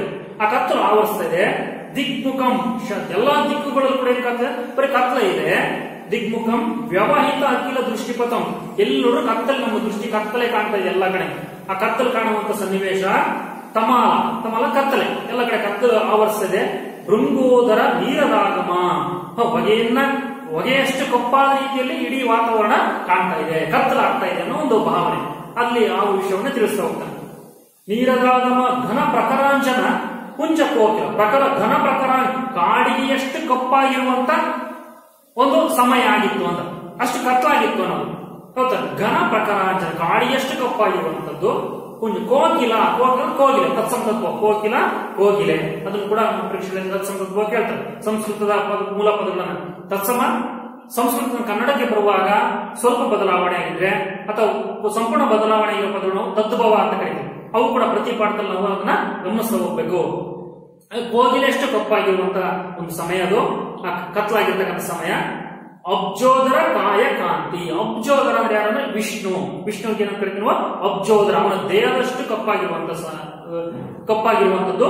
ಮತ್ತು ಶಿತಿಕಂಠಗಳ ಅಪ್ರತಿಮ ಪ್ರಭಾವ. ಶಿತಿ ಅಂದ್ರೆ ಶಿವನ ಕಂಠ, ಹಕ್ಕು ಹೋಲಿಸಲು ಅಸಾಧ್ಯವಾಗಿರುವಂತ ಕತ್ತಲು ಆವರಿಸಿತ್ತು ಅನ್ನೋದನ್ನ ದುರ್ಗಸಿಂಹ ಈ ಒಂದು ಉತ್ಪಲಮಾಲ ಪದ್ಯದಲ್ಲಿ ನನಗೆ ತಿಳಿಸ್ತಾ ಹೋಗ್ತಾನೆ. ಇದು ಕತ್ಲ ಆಗಿ ಬೆಳಗ್ಗೆ ಆಯ್ತು. ಈಗ ಬೆಳಗ್ಗೆ ಆದ್ಮೇಲೆ ಏನಾಗುತ್ತೆ ಅನ್ನೋದು ಮುಂದಿನ ಭಾಗ ನೋಡೋಣ. ಅಂತೂ ಕವಿದ ಕಳ್ತಳೆಯೋಳ್ ದುಷ್ಟ ಬುದ್ಧಿ ತನ್ನ ತಂದೆಯನ್ನು ಕೊಂದಲ್ಲದೆ. ನೋಡಿ ಎಂತ ಒಂದು ಮಾತಿಲ್ಲಿ ಬರುತ್ತೆ. ಆ ಕವಿದ ಕವಿದ ಅಂದ್ರೆ ಆವರಿಸಿದೆ. ಕವಿ ಕವಿ ಅಂದ್ರೆ ಕಾವ್ಯವನ್ನು ಬರೀತಕ್ಕಂಥ ಕವಿ ಅಂತ ಕರೀತಾರೆ. ಕವಿ ಅಂದ್ರೆ ಕವಿನ ಆವರಿಸಿರುವುದು. ಇದನ್ನ ಕನ್ನಡ ಸಾಹಿತ್ಯದಲ್ಲಿ ಅಥವಾ ವ್ಯಾಕರಣದಲ್ಲಿ ನಾನಾ ಅರ್ಥಗಳು ಅಂತ ಕರಿತೀವಿ. ಅದನ್ನು ಕವಿದ ಕತ್ತಲೆಯೋಳ್ ದುಷ್ಟ ಬುದ್ಧಿ ತನ್ನ ತಂದೆಯನ್ನು ಕೊಂದಲ್ಲದೆ, ತನ್ನ ತಂದೆಯನ್ನ ಕೊಂದ ರೀತಿಯಲ್ಲಿ ಆಯ್ತಲ್ಲಿ, ತನ್ನ ತಂದೆನ ಬಲಿ ಕೊಡುವಂತ ಸಂದರ್ಭ. ತಂದೆಯ ಕೊಂದಲ್ಲದೆ ಮಾಡಿನಿಂದು ಉಯ್ಯುವಂತೆ ಉಯ್ದು ಬಳಾರಿಯಮ್ಮನೆಯಂ ಪರಕೆಯ ಕುರಿಯಂ ಮುಗಿಸುವಂತೆ ಹೋಗ್ತಾನೆ. ತಂದೆಯನ್ನ ಬಲಿ ಕೊಡುವ ರೀತಿಯಲ್ಲಿ ದುಷ್ಟಬುದ್ಧಿ ತನ್ನ ಪ್ರೇಮವತಿಯನ್ನು ಬಲಿ ಕೊಟ್ಟ ಅನ್ನೋದನ್ನ ದುರ್ಗಸಿಂಹ ಬಹಳ ಚೆನ್ನಾಗಿ ಮಾತುಗಳಲ್ಲಿ ಹೇಳ್ತಾನೆ. ಏನದಂತ ಬಳಾರಿಯ ಮನೆಯಂ ಪರಕೆಯ ಕುರಿಯಂ ಮುಗಿಸುವಂತ. ನೋಡಿ ಇಲ್ಲಿ ಅಲಂಕಾರದಲ್ಲಿ ಮತ್ತೊಂದು ಒಂದು ವಿಧ ಉಪಮಾಲಂಕಾರ. ಉಪಮಾಲಂಕಾರಕ್ಕೆ ಬರ್ತಕ್ಕಂಥ ಒಂದು ಸಾಲು ಇಲ್ಲಿದೆ. ಏನದು?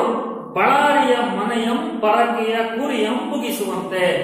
ಬಳಾರಿ ಅಂದ್ರೆ ಮಾರಿ, ಅಥವಾ ಮಾರಿ ಅಂದ್ರೆ ದೇವತೆಯನ್ನು ಬಲಿ ಕೊಡುವ ಸಂದರ್ಭದಲ್ಲಿ ಆ ಪರಕೆ ಹರಕೆ ಹೋಗ್ತಕ್ಕಂಥ ಕುರಿ, ಆ ಕುರಿಯನ್ನ ಬಲಿ ಕೊಡುವಂತೆ ಇಲ್ಲಿ ತನ್ನ ದುಷ್ಟ ಬುದ್ಧಿ ತನ್ನ ತಂದೆಯನ್ನೇ ಬಲಿ ಕೊಟ್ಟ ಅನ್ನೋದನ್ನ ಹೋಲಿಕೆಯನ್ನ ಮಾಡಿದ.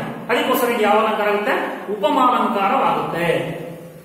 ಬಲಿ ಕೊಡುವ ರೀತಿಯಲ್ಲಿ ತನ್ನ ತಂದೆ ವಟ ವಿಟಪಿ ಅಂದ್ರೆ ಆ ವೃಕ್ಷದ ಅಡಿಯಲ್ಲಿ ಕೋಟರ ಕುಟೀರ ಅಂತರಮಂ, ಆ ಮರದ ಪೊಟರೆ, ದೊಡ್ಡ ಮರದ ಪೊಟರೆ ಒಳಗಡೆ ಏನ್ ಮಾಡ್ದ? ಪುಗಿಸಿ ಅಂದ್ರೆ ಅದರೊಳಗೆ ಹೋಗಿ ಅವಿತ್ಕೊಂಡ. ಹೋಗಿ ಭವರಮಂ, ಆವಾಗ ದುಷ್ಟ ಬುದ್ಧಿ ಈ ಜಗಳ, ಭವರ ಅಂದ್ರೆ ಜಗಳ, ಈ ಜಗಳದಿಂದ ಅಥವಾ ಏನು ಇವ್ರ ನಡೆ ನಡೀತಕ್ಕಂಥ ಒಂದು ಘಟನೆ ಇದೆ, ಅದರಿಂದ ಜಗಳದಿಂದ ಗೆಲ್ದನೆಂದು ನನಗೆ ಗೆದ್ದೇ ಬಿಟ್ಟ ಒಂದು ಮನೋಭಾವವನ್ನ ದುಷ್ಟಬುದ್ಧಿ ಇಟ್ಕೊಂಡು ರಾಗಿಸಿ ಮನೆಗೆ ಬಂದು ನಿದ್ರಾಂಗನ ಆಸಕ್ತನಾದ.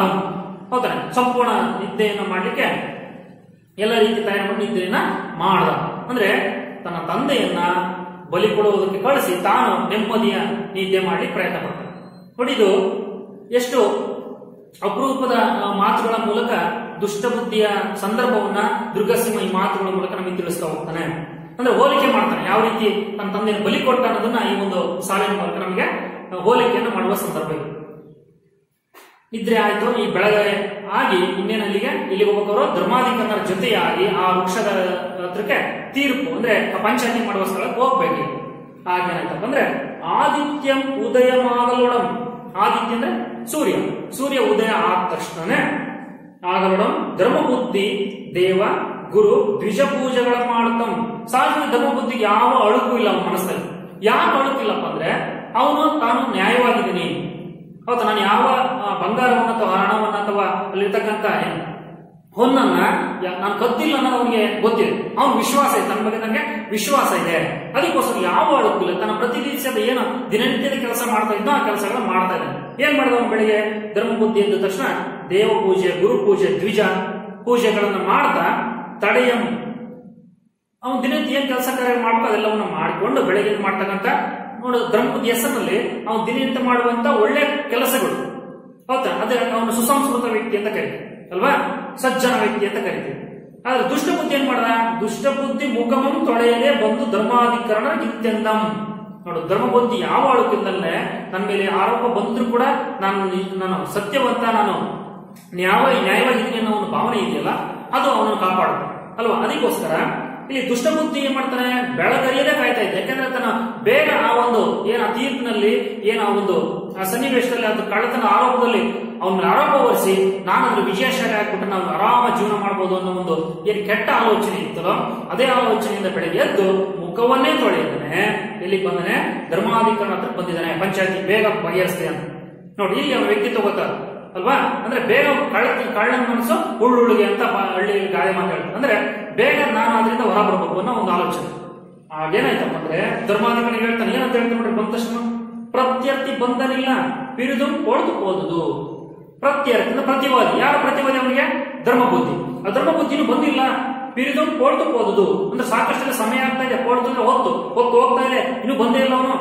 ಏನಾಗೆ ಕರ್ತವ್ಯ ಮಾಡುವುದೆಂದು, ಅದಕ್ಕೆ ನನ್ನ ಕರ್ತವ್ಯ ಏನ್ ಹೇಳಿ ಅಂತ ಧರ್ಮಾಧಿಕಾರಿ ಕೇಳ್ತದ. ಯಾರೋ ದುಷ್ಟಬುದ್ಧಿ ನುಡಿಯುತ್ತಿರ್ಪ ಅನ್ನೆಗಂ ಧರ್ಮಬುದ್ಧಿಯಂ ಪರವಂ.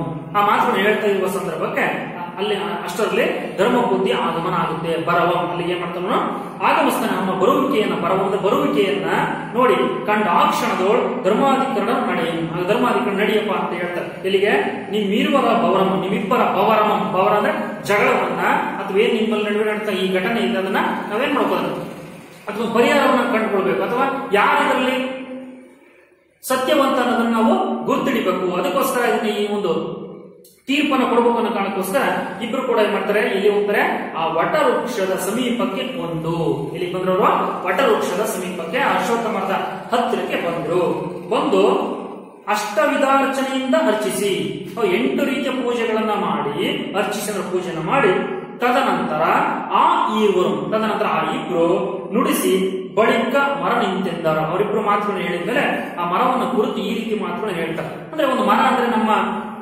ಸಂಸ್ಕೃತಿಯಲ್ಲಿ ಅದಕ್ಕೊಂದು ದೈವದ ಒಂದು ಸ್ವರೂಪವನ್ನು ಬಲ್ಲ ಕೊಟ್ಟಿದೆ. ಅಂದ್ರೆ ದೇವತೆ ವಾಸ ಮಾಡುವಂತ ಸ್ಥಳ, ಹಾಗಾಗಿ ಅದಕ್ಕೊಂದು ದೈವಿಕ ಪೂಜೆಯನ್ನು ನಾವು ಯಾವತ್ತೂ ಕಲ್ಪಿಸ್ತಕ್ಕಂಥದ್ದು ನಮ್ಮ ಭಾರತೀಯ ಸಂಸ್ಕೃತಿಯಲ್ಲಿದೆ. ಆ ಕಾರಣಕ್ಕೋಸ್ಕರ ಅದನ್ನು ಪೂಜೆ ಮಾಡ್ತಕ್ಕಂಥದ್ದು ನಾವೆಲ್ಲ ನೋಡ್ತಾ ಬರ್ತೀವಿ.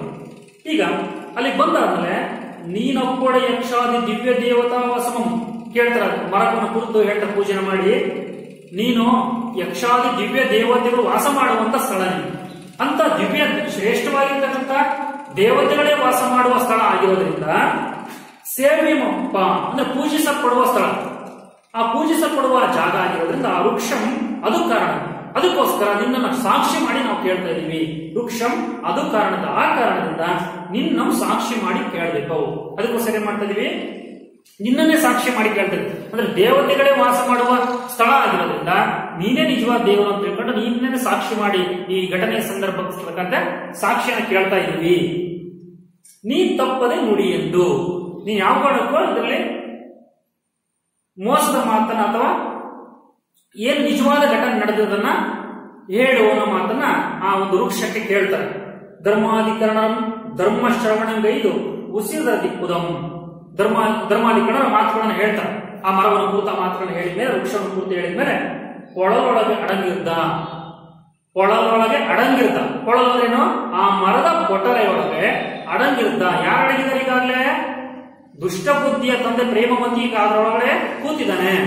ಅವನು ಏನ್ ಮಾಡ್ತಾನೆ, ದುಷ್ಟ ಬುದ್ಧಿ ತಂದೆ ಪ್ರೇಮಮತಿ ಮತಿಗೆಟ್ಟು ಅಂದ್ರೆ ಮತ್ತಿದ ತಲೆ ಕೆಟ್ಟವನಾಗಿ ಧರ್ಮಗತಿಯಂ ಬಿಟ್ಟು, ಧರ್ಮ ಮಾರ್ಗವನ್ನ ಬಿಟ್ಟು, ನ್ಯಾಯವನ್ನ ಬಿಟ್ಟು, ಸತ್ಯವನ್ನ ಬಿಟ್ಟು ಪ್ರಕೃತಿ ವಿಕೃತಿಯಾದ ಮನುಷ್ಯನ ಆಯುಷ್ಯಂ ಕುಂದುಗಂ ಎಂದು ನುಡಿಯುವಂತೆ.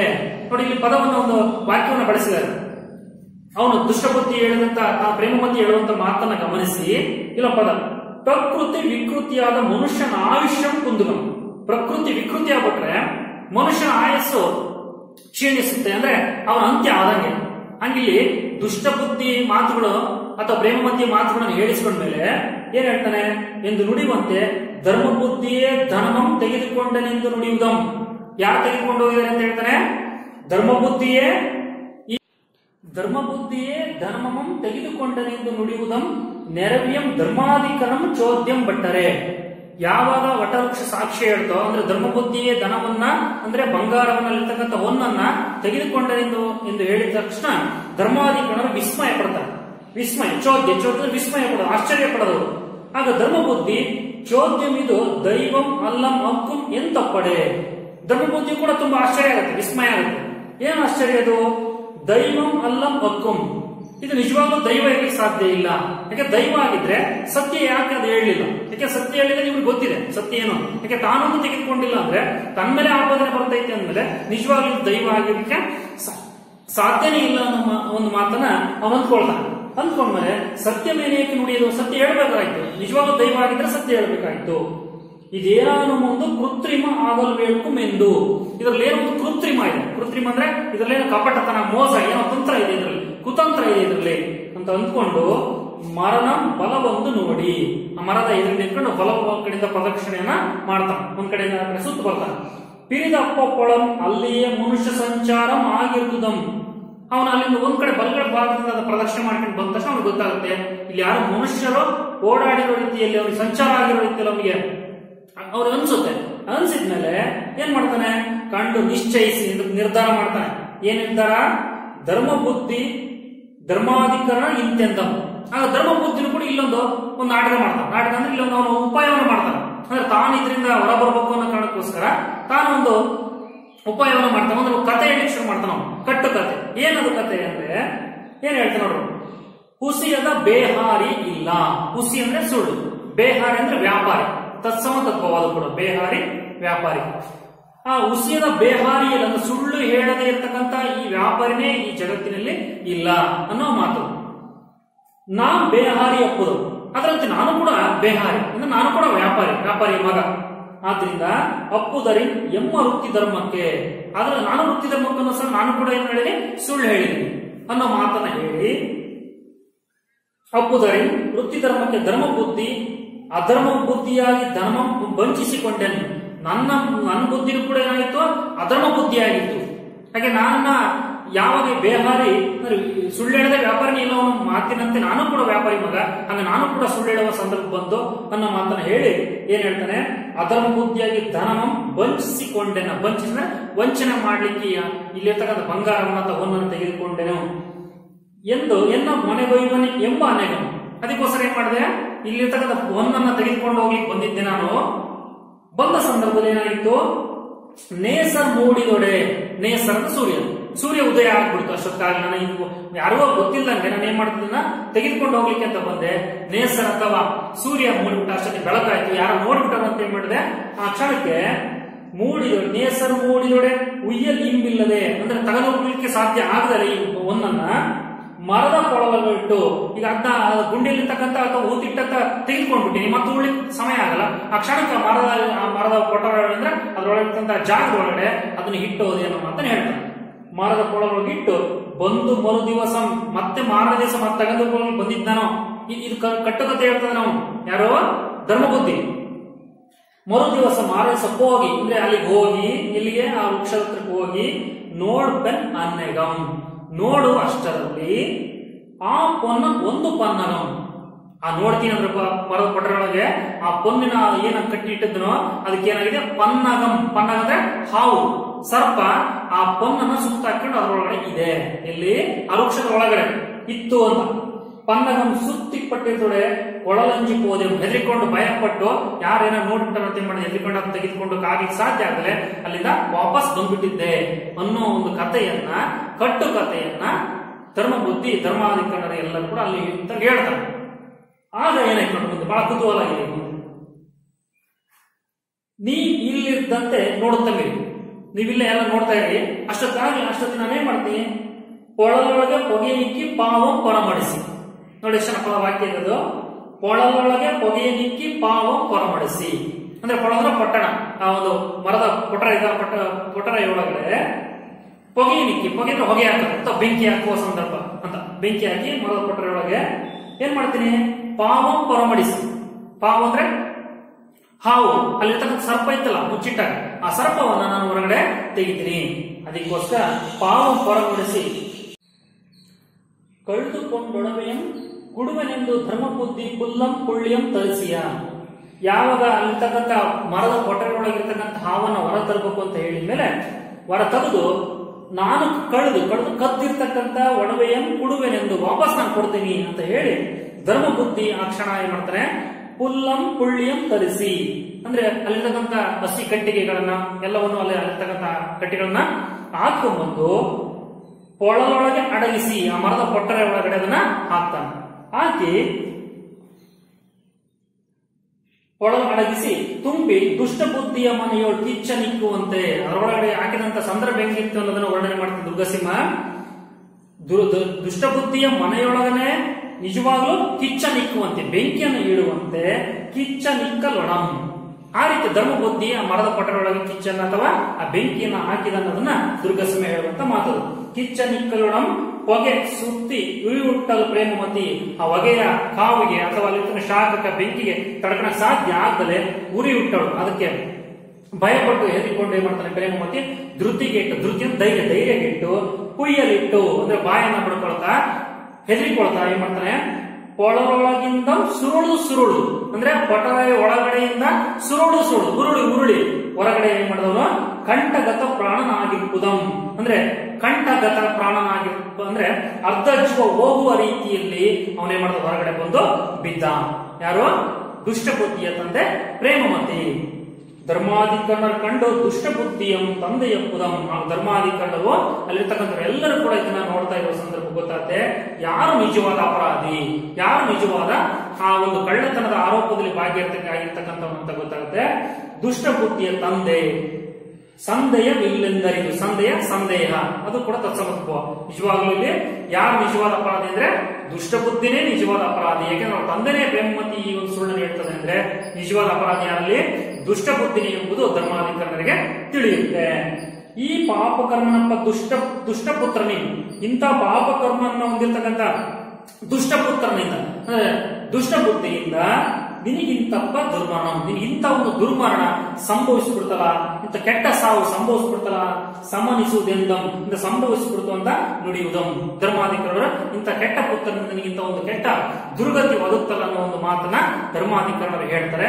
ಕೊನೆಗೆ ಗೊತ್ತಾಗುತ್ತೆ ನಿಜವಾಗ್ಲೂ ಅಪರಾಧಿ ಯಾರಲ್ಲಿ ದುಷ್ಟ ಬುದ್ಧಿನೇ ನಿಜವಾದ ಅಪರಾಧಿ, ಅವನೇ ಕಳ್ಳತನದ ಆರೋಪಿ. ಆಗ ಧರ್ಮ ಬುದ್ಧಿ ತನಗೆ ಬಂದಂತ ಆಪಾದನೆಯನ್ನ ಆರೋಪದಿಂದ ಈ ಒಂದು ಕಥೆಯನ್ನು ಹೇಳೋದ್ರ ಮೂಲಕ ಅದರಿಂದ ಮುಕ್ತಿಯನ್ನು ಪಡಿತಾನೆ. ತಾನು ಇದರಿಂದ ಈ ಒಂದು ಅಪರಾಧದಿಂದ ನಾನು ಇದು ಹೊರಬಂದೆ ಅನ್ನೋ ಒಂದು ಖುಷಿ ಸಂತೋಷ ಯಾರಿಗಾಗುತ್ತೆ, ಧರ್ಮ ಬುದ್ಧಿಗಾಗುತ್ತೆ. ಒಟ್ಟಾರೆ ಇಡೀ ಒಂದು ಕತೆ ನಮಗೊಂದು ಒಳ್ಳೆ ಮೌಲ್ಯಗಳನ್ನು ಹೇಳುತ್ತೆ. ಏನದು? ಸತ್ಯಕ್ಕೆ ಸಾವಿಲ್ಲ, ಸುಳ್ಳಿಗೆ ಸುಖವಿಲ್ಲ ಎಂಬ ನೀತಿಯನ್ನ ಈ ಒಂದು ವೃಕ್ಷ ಸಾಕ್ಷಿ ಕತೆ ಪ್ರತಿಪಾದಿಸುತ್ತೆ. ಅಂದ್ರೆ ಸತ್ಯ ಯಾವತ್ತೂ ಕೂಡ ಅದು ಆ ಕ್ಷಣಕ್ಕೆ ನಮಗೆ ಕೈ ಅನಿಸ್ಬೋದು, ಆದ್ರೆ ಕೊನೆಯವರೆಗೂ ಉಳಿತಕ್ಕಂಥದ್ದು ಸತ್ಯನೇ. ಸುಳ್ಳು ಹೇಳ್ತಾ ಹೋದ ಕೊನೆಗದು ಹೊರ ಬರಲೇಬೇಕು. ಆ ರೀತಿ ಸತ್ಯಕ್ಕೆ ಸಾವಿಲ್ಲ, ಸುಳ್ಳಿಗೆ ಸುಖವಿಲ್ಲ ಎಂಬ ನೀತಿ ಈ ಒಂದು ಪಾಠದಲ್ಲಿ ನಮಗೆ ಪ್ರತಿಪಾದಿತವಾಯಿತು. ಅದ್ರ ಜೊತೆಗೆ ಮಾಡಿದ್ದುಣ್ಣೋ ಮಾರಾಯ, ಈ ಗಾದೆ ಮಾತನ್ನ ಕೇಳಿ, ಮಾಡಿದ್ದುಣ್ಣೋ ಮಾರಾಯ. ದುಷ್ಟ ಬುದ್ಧಿ ಏನು ಕೆಟ್ಟ ತಂತ್ರದಿಂದ ಏನೆಲ್ಲ ಮಾಡಕ್ ಹೋದ್ನೋ ಅವೆಲ್ಲ ಕೂಡ ಅವನಿಗೆ ಏನಾಯ್ತದ ಮುಳುವಾಯ್ತು. ಅವನೇ ಅದರಲ್ಲಿ ಏನಾಯ್ತ ಬಲಿಪಶುವಾದ, ಮತ್ತು ಅವ್ರ ತಂದೆ ಕೂಡ ಬಲಿಪಶುವಾದ ರೀತಿಯಲ್ಲಿ ಈ ಒಂದು ಸಂದರ್ಭವನ್ನ ಈ ಕಥೆಯಲ್ಲಿ ನಾವು ನೋಡ್ತಾ ಹೋಗ್ತೀವಿ. ಕೊನೆ ಹಣಕ್ಕಿಂತ ಗುಣ ಮೇಲು ಎಂಬ ಆಶಯವನ್ನ ಈ ಪಾಠ ನಮಗೆ ಪ್ರಸ್ತುತಪಡಿಸುತ್ತೆ. ಮನುಷ್ಯನ ಸ್ನೇಹ, ವಿಶ್ವಾಸ ಎಲ್ಲವೂ ಕೂಡ ಯಾವತ್ತೂ ಒಂದು ಒಳ್ಳೆ ರೀತಿಯಿಂದ ಇದ್ರೆ ಮಾತ್ರ ಅದಕ್ಕೊಂದು ಒಳ್ಳೆ ಅರ್ಥ ಬರುತ್ತೆ. ಯಾವತ್ತು ಕೆಟ್ಟತನದಿಂದ ಒಬ್ಬ ಮೋಸ ಮಾಡ್ತಾ ಹೋದ್ರೆ ಅದು ಯಾವತ್ತೂ ನಮಗೆ ಅದು ಹಿಂದಿರುಗುತ್ತೆ ಅನ್ನೋ ಒಂದು ಕತೆ, ಅದರ ಈ ಕತೆ ಮೂಲಕ ನಾವು ಆ ನೀತಿಯನ್ನ ತಿಳಿಯಲಿಕ್ಕೆ ಸಾಧ್ಯತೆ ಇದೆ ತಿಳಿಬಹುದು. ಒಟ್ಟಾರೆ ಇಡೀ ಕಥೆಯ ಮುಂದೆ ಜೀವನ ಮೌಲ್ಯಗಳನ್ನ ನಮಗೆ ತಿಳಿಸ್ತಾ ಹೋಗುತ್ತೆ. ಅಂತ ಜೀವನ ಮೌಲ್ಯಗಳನ್ನ ನಾವು ತಿಳ್ಕೊಳ್ಳೋದ್ರ ಮೂಲಕ, ಈ ಕಥೆಯ ಮೂಲಕ ನಾವೊಂದು ಕೆಲವು ಮೌಲ್ಯಗಳನ್ನ ಅಳವಡಿಸಿಕೊಳ್ತಾ ನಮ್ಮ ಬದುಕಿನಲ್ಲಿ ಕೂಡ ಅದನ್ನು ಅಳವಡಿಸಿಕೊಂಡ್ರೆ ಅಲ್ಲಿಗೆ ಇಂಥ ಪಾಠಗಳನ್ನು ನಾವು ಕೂಡ ಕೇಳ್ತಾ ಆ ಪಾಠದ ಮೌಲ್ಯಗಳನ್ನು ನಾವು ಕೂಡ ಅರ್ಥ ಮಾಡ್ಕೊಂಡ್ರೆ ಅಲ್ಲಿಗೆ ಪಾಠದ ನಿಜವಾದ ಸಾರ್ಥಕತೆ ಉಂಟಾಗಿದೆ ಅನ್ನೋದು ಗೊತ್ತಾಗುತ್ತೆ. ಒಟ್ಟಾರೆ ವಿದ್ಯಾರ್ಥಿಗಳೇ, ಪ್ರತಿ ಪಾಠದಿಂದಲೂ ಕೂಡ ಅನೇಕ ಈ ತರ ಮೌಲ್ಯಗಳನ್ನ ತಿಳಿತಾ ಹೋಗ್ತೀವಿ. ಈ ಪಾಠದಿಂದ ನಾವು ತಿಳಿತಕ್ಕಂಥ ಮೌಲ್ಯ ಸಾಕಷ್ಟಿದೆ. ಅಂತ ಮೌಲ್ಯವನ್ನ ನಾವು ತಿಳಿದುಕೊಂಡ್ರೆ, ಆ ಮೌಲ್ಯವನ್ನು ನಮ್ಮ ಬದುಕನ್ನು ಅಳವಡಿಸಿಕೊಂಡ್ರೆ ಅದೇ ನಿಜವಾದ ನಮ್ಮ ಕಲಿಕೆ. ನಿಜವಾದ ಕಲಿಕೆ ಅಂದ್ರೆ ಪಾಠ ಸುಮ್ಮನೆ ಮನೋರಂಜನೆಗೆ ಇರುವಂತಹ ಕಥೆಗಳಲ್ಲ, ಅದ್ರ ಮೂಲಕ ನಾವೊಂದು ಮೌಲ್ಯಗಳನ್ನ ಅರ್ಥ ಮಾಡಿಕೊಂಡು ಮೌಲ್ಯವನ್ನು ನಮ್ಮ ಬದುಕನ್ನು ಅಳವಡಿಸಿಕೊಳ್ಳುವ ಮೂಲಕ ನಾವು ನಮ್ಮ ಬದುಕಿನಲ್ಲಿ ನಿಜವಾದ ರೀತಿಯಲ್ಲಿ ಮನುಷ್ಯರ ಅಂದ್ರೆ ಸುಸಂಸ್ಕೃತ ವ್ಯಕ್ತಿಗಳ ಆಗೋಣ ಅನ್ನೋದನ್ನು ಈ ಪಾಠದಲ್ಲಿ ನಾವು ತಿಳಿಬಹುದು.